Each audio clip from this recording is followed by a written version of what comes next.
All right. Welcome, everyone. Welcome back to Wanderful Webinars. I'm Heather with Wanderful Tanzania, and I'm thrilled to bring you this passion-filled webinar, perfect for February, which we all know is all about love, commitment, and of course, wildlife. Today's conversation is extra special. Wanderful Tanzania's founder, Susie Langley, recently sat down with a steadfast guardian of wildlife, Bobbi Brink, the founder of Lions, Tigers, and Bears Wildlife Sanctuary in Alpine, California. Susie and Bobbi share a deep, undeniable connection, both fierce advocates for wildlife conservation and creating transformational experiences that inspire, educate, and protect. If you've traveled with Wanderful Tanzania in the past, you know Susie's journey began after the sudden loss of her beloved husband, Morgan. What started as an escape from grief became her entire salvation, a calling to connect with people, with wildlife in a way that changes them forever. Bobbi, too, has built her life around a powerful, challenging mission. Her sanctuary rescues animals from circuses, movies, petting zoos, and other exploitative industries, giving them a second chance to live out their lives with dignity, love, and the highest standards of care. She gives these creatures a voice by fiercely lobbying to dismantle a cruel industry and navigates these endless challenges with relentless determination and compassion. Susie and Bobbi's shared passion for protecting and honoring wildlife is undeniable, and I know you'll be just as inspired by Bobbi's story as we are. So let's dive in. This is the conversation you won't want to miss. Let's kick things off by watching a brief video that tells the backstory of how and why Bobbi founded Lions, Tigers, and Bears, and then we'll dive right into their conversation. If you drive just 40 minutes east, away from the hustle and bustle of downtown San Diego, where the rolling hills meet the mountains, you'll come upon a magical place. A place where lions nap in the tall grass, where tigers romp and bears forage. San Diego's Lions, Tigers, and Bears. There's no place else like it. We're a globally accredited sanctuary, and for 20 years, we have been a haven for abused and abandoned exotic animals. More than 65 animals and 19 species reside at our sanctuary. Those animals fortunate enough to call lions, tigers, and bears their forever home come from all over, and each has a unique story. Mocha was a 2-month-old tiger cub when he was rescued from smugglers attempting to transport him from Mexico to the United States. California Department of Fish and Wildlife asked us to provide Mocha with a permanent home. Shortly after arriving to Lions, Tigers, and Bears in 2018, Mocha was introduced to Nola. Nola was only 5 months old when she was seized from an abusive private owner.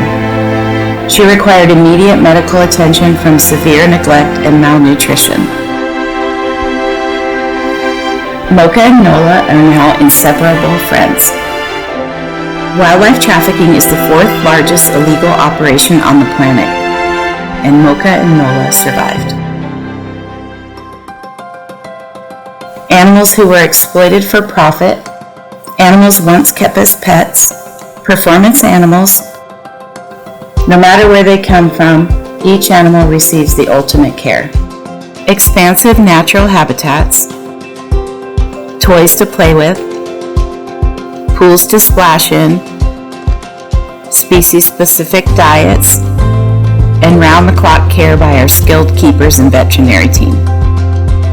Working with state officials, first responders, and fellow sanctuaries across the country, our work stretches far beyond our sanctuary gates. Our state-of-the-art rescue hauler has traveled tens of thousands of miles to rescue animals in need.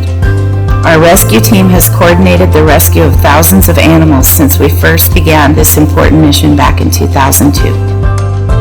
We are one of the only sanctuaries in the country equipped to provide this level of care and coordination. For 20 years, we have been working tirelessly to make every life count.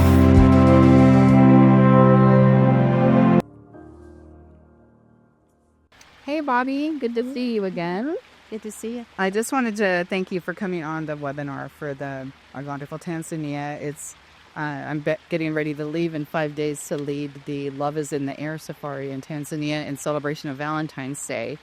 And when I think about that, I think about this place because I have you and lions, tigers, and bears to thank for my new fiance.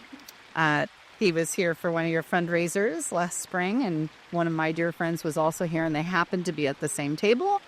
And he told her how he goes to Africa, and she's like, "You got to meet my friend."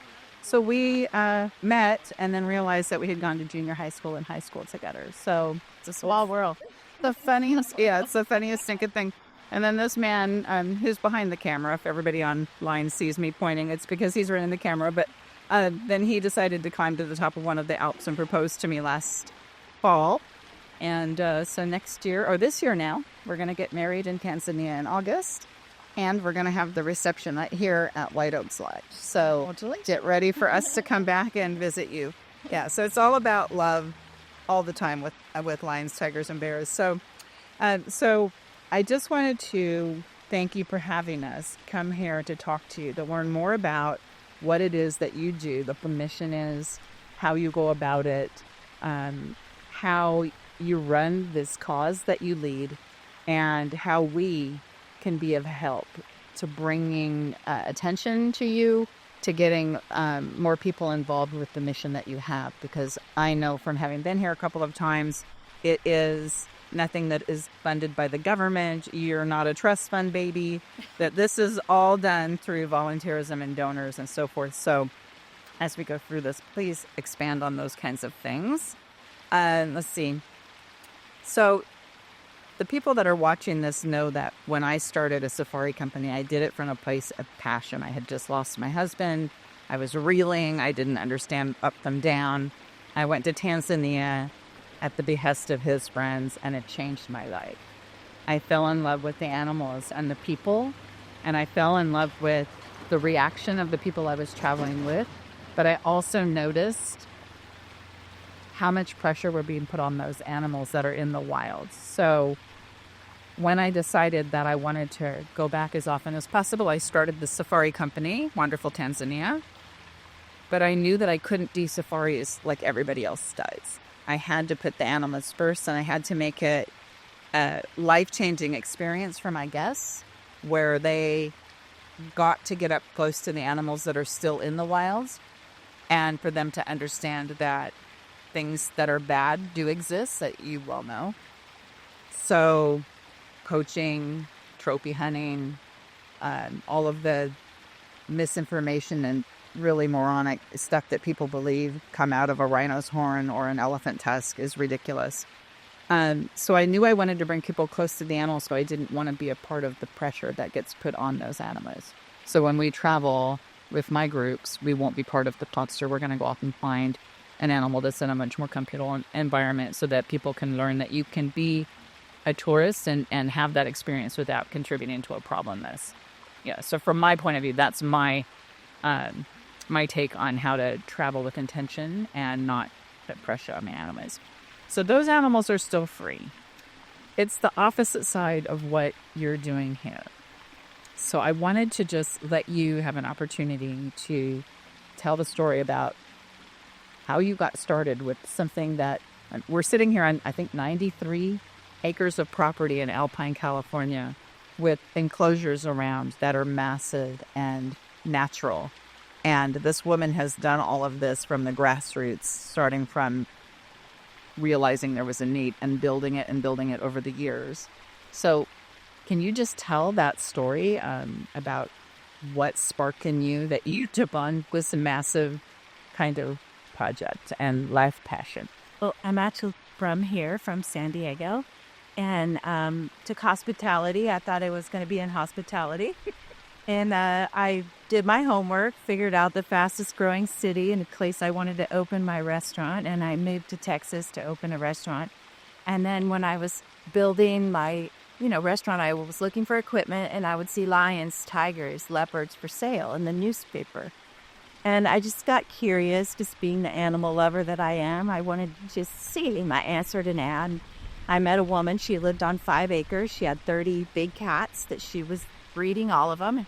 Little babies running around her mobile home floor. You could buy one like the puppy and take it home.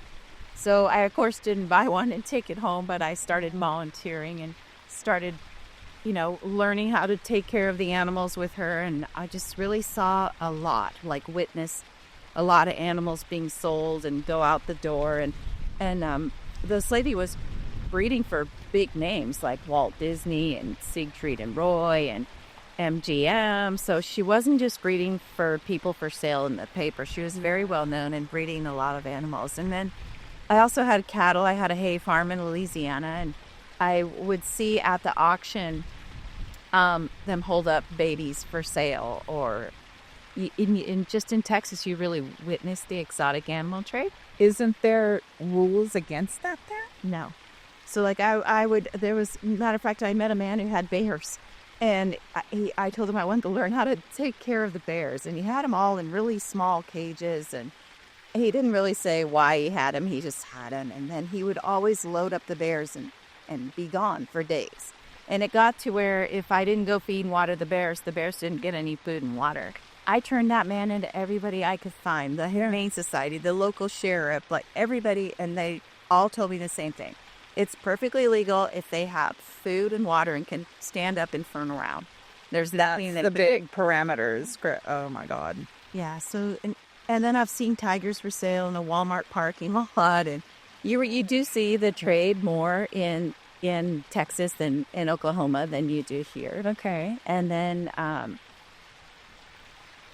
my husband and I helped a couple of leopards. We thought we were helping the leopards, and the deal was we would build a habitat, and she would spay and neuter, and the animals would live there for their life. Yeah, and we didn't even get the habitat finished build, and she had bred the animals and was going to sell the babies. So that was such an angry moment, and that's when I told Mark, I'm not going to help people. I'm going to do this. I'm going to do it myself, but I'm going to do it right.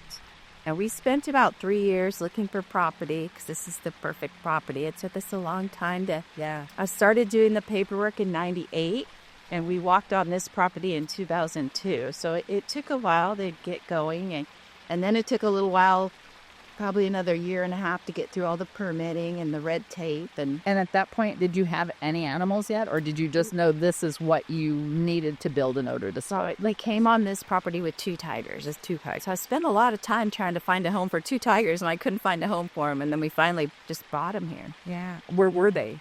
They were in Texas, Alpin, Texas, and a man had bought them as a gift for his wife. And then, of course, they were getting divorced. The tigers lived in a 6x12, at least 6 years. No shade, no shelter. One had to stand up and turn around for the other one to lay down. You and I couldn't even live like this, yet they survived. And then he just they were getting divorced, and he didn't want her to have the cats. So then the authorities gave him 30 days to get the cats off of his property. Okay. And then they gave us 30 days to build something and get them out of there. So we got the permits, built our first small cage here, and then got them across the country. Wow. How we started. Oh, my gosh. And so I take it Mark wasn't an animal rescue Mark person. has never seen a tiger in his life other than a baby. Your story just blows my mind, because then once you decide to do this, you have to be all in. That's a life-changing decision, right? There's no training. There's no school you can go to. But once you commit to it, this is 23 years ago, if I'm doing my math right. And this is your life now. So how many animals have you grown this into now? How many are on property? There's 65 animals, 19 species right now. Okay. I have moved myself and my team over 1,000 lions, tigers, and bears across this country to here and to other sanctuaries. I'm working with the authorities to get them a home since 2002. And then I'd have to count exactly how many we've brought in here, because they don't live as long as us. And so I've lost quite a few now. Oh, you have. I don't know what it takes to go off and do a rescue. And so if you're off, you have to take equipment. It's all at your own expense. You dive into a situation. You don't know if it's safe, or, is there negotiations that happen ahead of time? Oh, yeah. Okay. Most times, yes. It's actually the most dangerous part of what we do. Because a lot of times it's people, they don't even have a proper cage built, or they never think about getting the animal out of where they put it in, like whether they build the cage in their dining room or their basement or their garage, or And then our first responders, they're not trained to go get a tiger out of an apartment or a backyard or that God forbid something happens where there's a fire or something like that. We have a whole truck set up, and it's tools, capture equipment, first aid for people, first aid for animals, onboard anesthesia. It's self-contained, so we can walk away and the animals can be inside the transfer cages, inside the hauler, and their temperature controlled. So it'll call your phone if the generator goes off, so you can, at least get somebody. So you guys are doing it right and with compassion and with the animal's best interests in mind at all times. So you said you work with other sanctuaries, and now we've all heard of like the roadside petting zoos. This is not what you're talking about, people. This is not what this is at all. Tell me a little bit about the special certifications that you've got or designations that you've got here and what all goes into that so that you guys are one of the preeminent wildlife sanctuaries in the world, I think. We've actually got the highest accreditation a sanctuary can have, and we're accredited by Global Federal Association of Sanctuaries, the American Sanctuary Association. So we don't buy, we don't breed, we don't sell, we don't trade animals. We just rescue. And if they can go back in the wild, they, of course, wouldn't be here. This is only captive animals that can't go back to the wild. Right. And it's a lifetime home unless, we're actually helping that animal get out of someplace and to another accredited sanctuary like ours. Does that happen once in a while then? Those agreements between sanctuaries if they have an animal that somebody else wants or needs? Well, what happens is there'll be a lot of animals at one time that need a home, so not any one sanctuary can take them all. Yeah. And then not all the sanctuaries have the transport like we have, so that's where we help. Okay. And then we help the first responders. A lot of times they'll be there for other things other than animal abuse, so they'll go in and serve the warrant. We'll go in and help them get the animals out. Then they go back and get whatever it is that they're there for. It seems like a lot of times they don't get in trouble for the animal abuse. There's always something else involved if they get in trouble. Crazy. And then we also do, like, if they compensate an animal, then that animal's kind of like witness protection program. Like, we take that animal at our expense. Yeah. And take care of it while they go through the case. The whole case could take like 2 to 5 years. I was going to say, so you have a temporary resident in this place, but it's permanent. So far, all of ours, they haven't lost any cases. So okay, all the animals have stayed here for liking. So what is the craziest story? Is it Eddie, who I know was like liped off in your front? Or you're like, what's the craziest one? Eddie was dropped off at our front gate in the middle of the night, and just as a baby. So he's a jaguar. He's a little jaguar, not little. He's beautiful, and he's just across behind us here. But so somebody dropped him off on your driveway? Was pretty much trafficked. He was sold to a gal, and then she would take him around to do the photo op so people could go into hotel rooms at a conference, and she sold him to a person that she met at the conference who was doing the photo. They brought him across the state line. She brought him across the state lines to them. Then he resold the cat to a lady who was pregnant and her husband. So they paid about not a good $50,000. No, not a good plan. Then they hired someone to kill the cat. What? Yeah, because that's usually what they do. They got to get rid of the evidence. And I think that person chickened out and crocked him into dumping him here. Oh, thank goodness. And between our footage, from our cameras and social media, they caught him. So it took 3 years. Eddie's been here 3 years now, but the final sentencing still isn't done. But they know. Well, that's what you're talking about. Some of these cases can go on, and so, and it's not something that you were prepared for, but it's the right thing to do. So you make the adjustments, and you. I don't think people realize what they're doing to the animals too. Like, we just took in, a baby that they compensated and is sick, like they don't know how to feed them. They get metabolic bone disease. They separate them from their mom when they're 8 days old. Before their eyes are open, they'll pull the baby from the mom. Just so they don't have things on them. Make money. So that'll bring the female, they call it speed breeding, that'll bring the female back into heat. Then they can take the baby and let people pay to hold it and take their picture. So please don't ever do that. Please don't ever do it. Let's emphasize that for a second. I've been to places where you're traveling on a cruise ship or something like that, and you get off, and I think anybody who's done these you walk by and there's a snake or there's a cub of some sort or exotic bird even, and they want to charge you money to sit and get your picture taken with that. Well, that looks amazing. Like, I got that close to a lion cub. This story is the backstory to why that is such a horrible idea. That animal is no longer wild, never was, is not being cared for properly, is not doing anything but lining the pocket of the people that probably use it and abuse it. And then what happens when it gets too big to fit on a lap? That's the problem. A lot of them are killed or disappear. Yeah, some of them are sold as a pet, and then the people get in trouble. The lucky ones get to come someplace like here. The lucky ones. Does anybody ever just turn them loose? Like, is there a thing where, like, there might be a tiger roaming around a wilderness area? That's happened. And they call you guys to go get it. A lot of times in Mexico, but yeah, most of the time they drug them up along so people can hold them for longer, and they end up putting them down or killing them. It's really sad. So they dope them up so they're more... No, all the while that they're lying to the people that they rescued the baby, or it's I call it conservation. It's a big lie. There's no legitimate place that will let you hold the babies to get your picture taken. So this isn't a problem just in America. It is in Mexico, but it's global. And is it like a big cartel kind of a thing? I mean, is it as bad as... They a lot of money. I've had a lot of money. Some in Mexico, the cartel is involved in some.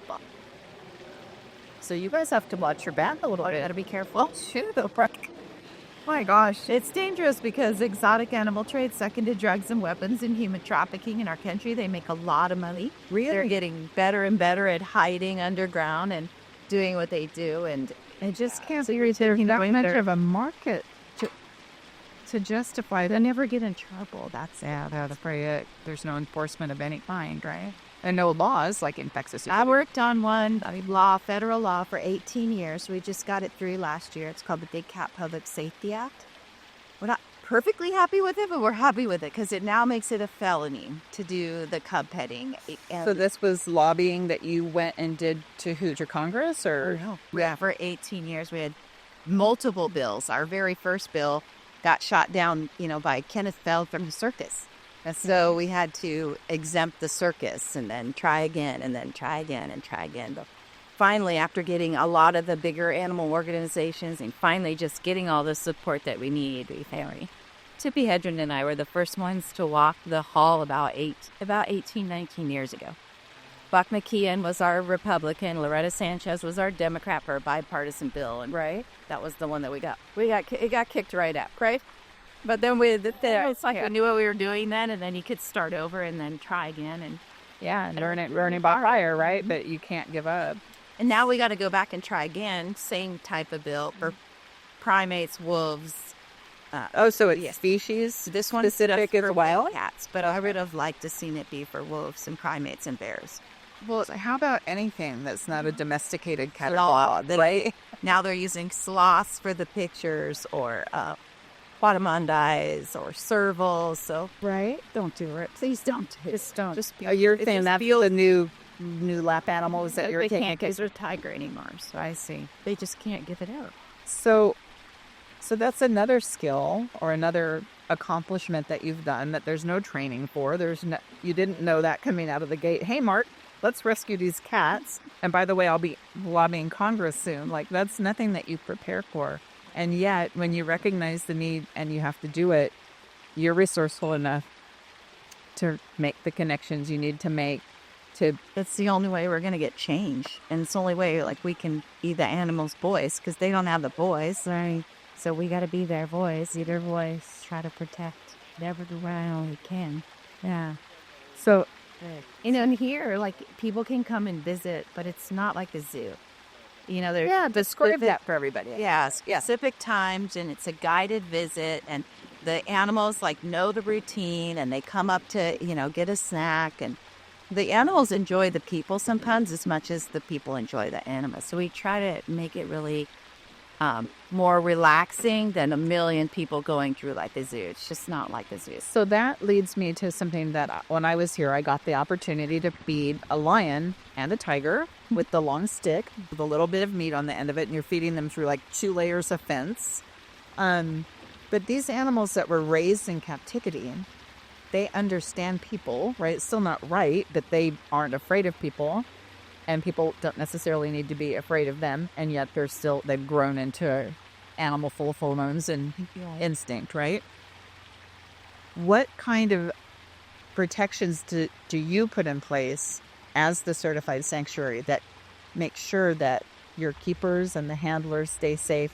And even if the animals seem like they could be with humans, like, you don't let that happen, I know that, but what is that process? How does it work that you keep everybody separate? We are completely no contact. So there's always a piece of fence like this between us and the animal. Okay. And they're all conditioned. They'll go in, there's what we call safety bedrooms, and then we lock them in there with food or whatever, so then the keepers can get into their habitat. And vice versa, the cats or bears will go out in habitat, and the keepers can go in and clean the bedrooms. Yes. And then they're all conditioned to go in the transfer cages, so if they get sick, we can get them up to the medical room, or if we need to give them injections, or there's certain things we can do in the transfer cages without having to knock them all the way down. I see. Okay. You don't have to say for fire, things like that. I was just going to say that we just recently had wildfires in California and some really bad ones north of us, but we had a big scare here in San Diego for a few days with high winds.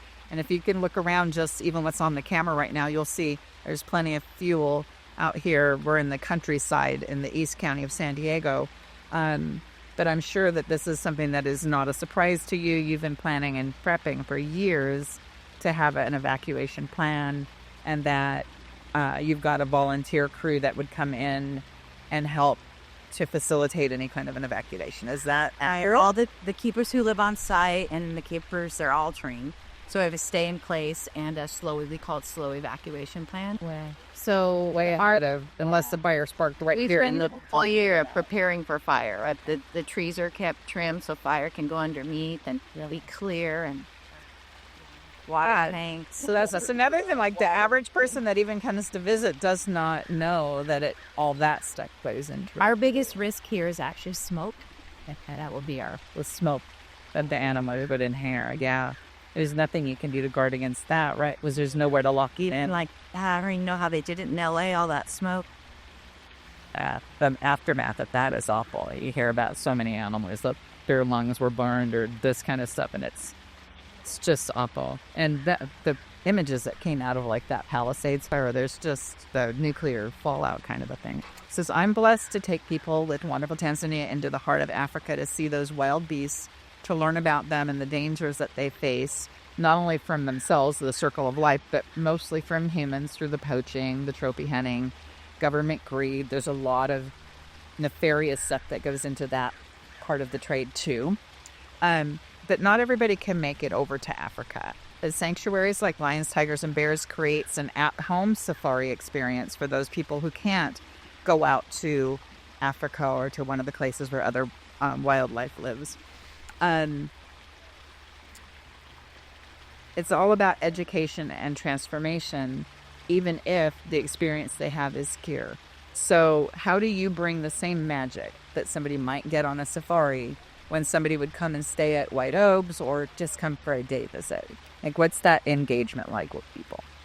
I think that's the hardest part, is getting in here, because once they're here, they really love it here. Yeah, and you really do get up close to each animal, and if you want to, every animal is for the sea, and they enjoy the people, and it's just peaceful. And you said earlier, though, it's not a zoo. It's not that kind of a thing. These are animals that are, I think, treated with dignity and really given the care that they deserved and didn't get in their first go-round. They weren't put here to be put on display. Yeah. They were put here to live out their lives and dignity and get the medical care that they need to be as healthy as they could possibly be after, what's been done under absolutely. But if they can also then become an educational component to keep that from perpetuating again and again and again by getting that information. People have they don't know when they go pay to get their picture taken that the person he's putting the cat on their lap is totally lying to them and just taking them for their money. These people love animals. A lot of them, they wouldn't do it if they knew that was going to happen. No, for sure. I even, in the past, I've even owned umbrella cockatoo. And I got it what I thought was a big, huge cage. And I paid it all sorts of attention. And that bird still developed behaviors like feather plucking and stuff like that. And I learned that those are not, they're domesticated in that they will go in a cage when you tell them to, but they are not happy there. That is not their normal life. They're a flocking, communal, social animal. And we lock them in a cage and expect them just to entertain us. And I don't think people realize how many are snuck into this country, how many die. Like sometimes 1,000 animals would die or 100 animals will die for one to get here. And a lot of them are birds. There's a lot of birds. And we only have one bird quarantine in the United States. It's in Florida. So a lot of times the birds literally have to be flown back to Florida to be quarantined when they come in here at Long Beach or the Mexican border, or somebody trying to tape them to their legs or ship them over. I bet you see. Oh, it's really sad. Turtles. There's tons of turtles, tons of birds. So yeah, what has to happen for them to get here to be sold as pets is crazy. Yeah. So you've done a lot of these interviews, and I Still not very good at it. no, you're great at it. I want to just open it to you. Like, I don't need to seed the questions. I want to talk to the audience that I have directly. What fundraising events do you have coming up? What help do you need out here? Are there a specific list of donations? Like, how can my audience reach out and help you? Right. So as far as fundraisers, Wild in the Country, we have it every May. It's our annual gala. Okay. So for that, we're always looking for volunteers to help with it. Sponsors who, of course, give money so that we can, put on the event, like pay for the tent and the food and the alcohol, so we can sell alcohol to make money. And we're always looking for auction items, so like really good experiences or things that people can donate that other people will bid on for both the silent and the live. There's the silent and the live. Okay, I was going to follow up with that. All right. Yeah, and then we have Squeaky Campover, which is a camping fundraiser in October. It's always the Friday before Halloween. Okay. We have a little haunted house for the kids. Oh my gosh. Pumpkin carving contest at night. And then we feed those to the morning. We call it the Pumpkin Bash to all the animals stuffed with goodies the next morning. We have a little costume contest and fires and, a singer. So just a good fun campover, a family campover. We have the Turkey Bash, which is where we give all the animals turkeys for Thanksgiving. And then we have Christmas with the animals. So then we give them all Christmas trees and the Christmas Christmas. So we go around and they get to unwrap and play with their trees. And we don't give them the trees anytime except at Christmas. So they're really excited to get them and play with them. And then we leave them in their habitats for about a month. And they drag them and destroy them. And then we chip them. Oh, wonderful. We use them from effort. Well, those are kind of our basic fundraisers. So mostly, for all of those events, same thing. We need raffle items and volunteers and sponsors to help pay to, of course, put on the event.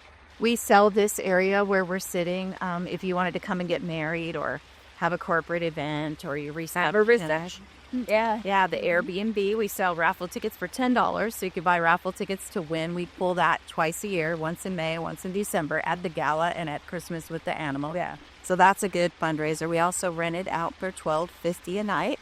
It's 2-bedroom, 1 bath. And of course, there's 2 pools, an outdoor kitchen, a jacuzzi. This area would be your area that night. It's got really pretty little lights, lots of stars out here. And of course, you're just with all the animals all night. So it's like being on a working ranch. You get to see what the keepers are doing and what goes on and all the work that we do to make this place run and keep it maintained, because it's a lot of I love that you brought that up, because like I told you earlier, like I just had that experience for the first time on January 2nd. It was when Rob and I came out and spent the night. And so I can't tell you how special it was. It literally felt like you were living here. The home that she's talking about is beautifully decorated. I think we've got some images that I'll be showing while we talk about this segment. But when you're here and there's no one else, I mean, there are people that live on the properties. You're not here alone. But when it's quiet, you can hear the animals. Like the female lions will start in and the male lion will roar, and they kind of harmonize. And one of my favorite parts of staying here was in the morning when we made coffee and brought it down here to these tables. And the 2 tigers that live in this enclosure came right up against the fence line here, so they could definitely hear us, and were like purring and chuffing, and it was so sweet. And then they spent about 25 or 30 minutes playing in this pool of water and jumping over the rocks and wrestling with each other. But it was just so organic and so wonderful to have that experience. We were the only two people on the earth that saw that particular interchange. So that reminds me of the special things that happen when you're on safari too, when we break off from the crowds. Like I said, we don't want to be part of that pressure. So we go down a different road. And when it's just our truck or a couple of trucks and some magnificent scene unfolds before you and you're the only people on earth to witness that, is just something that you will never forget. And that's what really bonds my safari groups and keeps them together for years to come. So thank you. That's one of the things I think we just identified, that you give that same kind of a safari feeling, even if you can't go to Africa, by having that proximity to these cats, but where they're still protected and you're still protected. So I love that. When we're talking about all of your fundraisers, we're going to put up information so that all of you who see it can click on it, participate, make donations, come out and volunteer. If nothing else, come out during the day and see this place for yourself. Get with their volunteers who are amazing people. And they'll take you around. You get to meet, I don't know, a couple dozen animals, including this really crazy emu that's over here. His name is Ryan, but I call him Lurch because he gives you that crazy, like, one-eye thing. He's a little freaky up and down. Yeah, he does. He looks you up and down. But he's like one of my favorite experiences that I've had here, too. So you're not going to get that, any place but here. But just come and show this woman love for all of the effort that she has sacrificed in her life to do for these animals. And it is a 24-hour-a-day, 7-day-a-week thing that she's been doing for 23 years. And yet nobody knows about nobody. It's really hard for her to get the word out to new people, to bring that fresh energy in and donations. So you mentioned a little while ago school field trips. Right. Tell me a lot about that. I don't know what you mean. Yeah, a lot of school field trips. So the kids can actually come. The bus can pull up right here and they walk back and they'll spend about 3 to 4 hours. They bring their lunch and they, it depends on the age group. So we have curriculum, kindergarten through 5th grade. So depending on their age group, and then we do the camps up to 12th grade. So summer camp, fall. So you have different volunteers that come in and know how to interact with the different ages. We got incredible volunteers, and some of them are retired teachers. So that works really good. We're actually trying to hire 2 people right now. So if you're looking for a job and you work in nonprofit, we're trying to hire a development person and a volunteer coordinator. Wonderful. So our volunteer coordinator is maxed out and needs help. So we need to add a second body. I think you need another Bobbi too. Like, if anybody knows what she knows, get out here. You can help her too.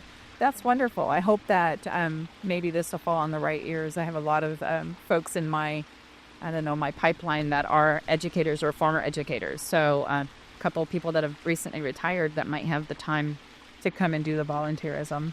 The one thing, the volunteers here are so passionate, and they have built lifetime relationships with each other here. And like even on Saturdays, there's the group that goes down to the local pub every Saturday because Saturday's a hard day. It's our busiest day. And just people have gotten engaged and married from here. And they have kids. Volunteers have both volunteer and staff. Yeah. Oh, that's so great. So how many staff are here? How many paid? We have 20 staff right now and 120 volunteers average. Yeah. And do you ever max out on volunteers, or are you always kind of No, we can use some more. We're actually trying to find some more help to do outreach, like volunteers that can learn about lions, tigers, and bears, and then go out in the community and help table. And then we're trying to put together another enrichment team. So we're building more enrichment for the animals. So that's all non-toxic things that we can build that are cute, that we can give to the animals just to make them exercise, to make them use their brain so they don't get bored. Just an animal engagement, right? Like we're trying to put another team together because we have more animals now, so we need more help. Yeah, that's wonderful. If there's ever a list of items, I know there are paper towels and gloves and things that Rob and I have brought out, but if there's ever a place where I could find that information on an ongoing basis, I would be happy to repost that out. It's on your website. And then we have an Amazon dish this year. So what is your website address? LionsTigersandBears.org. Everything's plural and is spelled out. LionsTigersandBears.org. Perfect. Anything on your plate right now? Was there another animal that's in need of rescue soon, or something that we should be watching for? Not now. Thank you. And any new enclosures going up soon? Yeah, that's actually going to be our next campaign. We're going to launch 2. We just bought 50 acres across the road. Oh my gosh. And our goal is to build an animal hospital over there because a lot of veterinarians are coming out of school with a minimum $250,000 in debt. Ooh. Or student loans, I guess you're. Yeah, but exactly. It's debt. Yeah. So to be a teaching place for people to learn who want to become vets or vet techs, and then also to cater to our local community so they have a place to bring their animals at a lower cost, because it will be a learning place, and also to be able to do any animals. So because we are rural, so the livestock and the cattle out here, and then as well as our animals. Well, it's out of hand. There will be a good place for interns, good place for vet students, and then just really help our community, because it's so hearing that. That's a huge project. So that's going to be a big one. That's going to be our biggest one. We're waiting on the architect right now to get the drawings, so then we can figure out exactly what we think it's going to cost, so then we can launch that campaign. And then the second one will be another habitat like this one, but on the opposite hill over here. Okay. So the hill over here will be even prettier than this one, because we had to move a lot of these rocks that you see back in here. Up there, the natural rocks, they're already up there. So we'll just have to figure out how to get around them. It's going to be like Eddie's, how we put the cage around the rocks, but it'll be like this. It'll be really beautiful. So that'll be our next big camp. Gosh, that's great. So it never ends. I know it's kind of a catch-22, because we have the little cages over here. So we have a lot of geriatric cats right now. Like Louie, we used to put him in here. We can't put him in here anymore because he can't make it back. Oh, he gets too tired and he can't. So this little platform over there where he's literally like king of the forest, right? Like he sits over there on this little prone. So he has the smaller area. So we got to have both. Got it. When they get older. Yeah. So thank you for this, and I hope that you enjoyed it too. I would like for this to be not just a one and done kind of a thing. I'd love to come back and have touch points with you, or to collaborate on like some little special project that you've got or something like that. But I want to do what I can to make your life easier, because I really admire you and what you're doing. Yeah, so thank you from the bottom of my time, one day at a time. One day at a time.